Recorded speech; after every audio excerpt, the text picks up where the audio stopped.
6টি বেড দিয়ে হামের রোগীদের চিকিৎসা চলছে রাজধানীর আজিমপুরের মাতৃসদন শিশু হাসপাতালে। চারিদিকে যখন বাড়ছে হামের প্রাদুর্ভাব, তখন হাসপাতালে চিকিৎসা ব্যবস্থার এমন ঘাটতি দুশ্চিন্তা বাড়াচ্ছে পুরান ঢাকা বা স্থানীয় রোগীদের। চিকিৎসা নিয়ে সংকট থাকলেও টিকাদান কর্মসূচির পর স্বস্তিও ফিরছে অবশ্য জনমনে। 4 বছরের সুয়াইবা রহমান হামের টিকা নিতে বাবার হাত ধরে এসেছে আজিমপুর মাতৃসদন হাসপাতালে। হামের উপসর্গ নিয়ে সারা দেশে মারা গেছে 2 শতাধিক শিশু। সেই ভয়ে 2 বাচ্চাকেই টিকার আওতায় এনেছেন তিনি।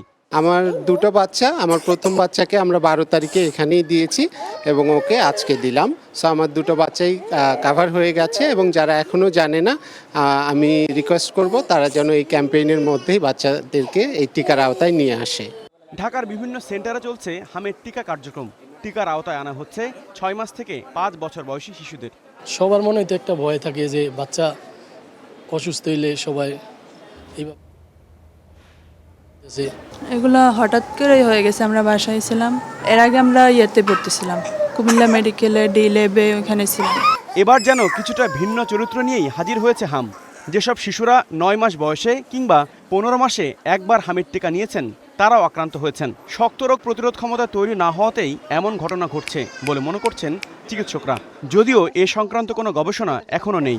ম্যাক্সিমাম আমরা যাদের পাচ্ছি তারা একটা টিকা নিচ্ছে, হয়তো 9 মাসেরটা নিচ্ছে, 15 মাসেরটা নেয়নি, অথবা 2টা টিকার একটাও নেয়নি। ঠান্ডা কাশি লাগছে বা এটাকে ইগনোর করছে যে আচ্ছা নিব, সময় তো আছে এখনো টিকা নেওয়ার। এই কারণটাই আমাদের কাছে বেশি মনে হচ্ছে। যে বুস্টার ডোজ দেওয়া হচ্ছে তার পার্শ্ব প্রতিক্রিয়া কেমন, সে প্রশ্নের উত্তর দিলেন এই শিশু বিশেষজ্ঞ। প্রতিক্রিয়া নর্মাল ভ্যাকসিনের যে পার্শ্ব প্রতিক্রিয়া, খুব সামান্য থেকে জ্বর হতে পারে, ব্যথা হতে পারে, খিঁচুনি হতে পারে।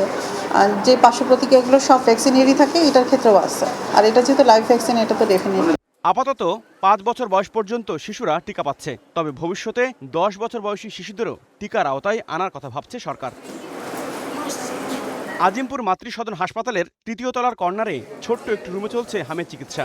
জায়গা কম থাকায় ক্রিটিক্যাল রোগীদের পাঠানো হচ্ছে মহাখালীর DNCC হাসপাতালে। হাসপাতালে টিকাদান কার্যক্রম ঠিকঠাক চললেও এখনও ঘাটতি রয়েছে হামের চিকিৎসায়।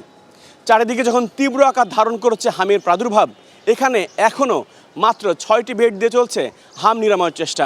এখানে আসা রোগী কিংবা রোগীর স্বজনরা বলছেন দ্রুতই বাড়ানো হোক বেড সংখ্যা, একই সঙ্গে বৃদ্ধি করা হোক দক্ষ নার্স ও চিকিৎসকের সংখ্যাও। হাবিবুর রহমান অভি, স্টার নিউজ, ঢাকা।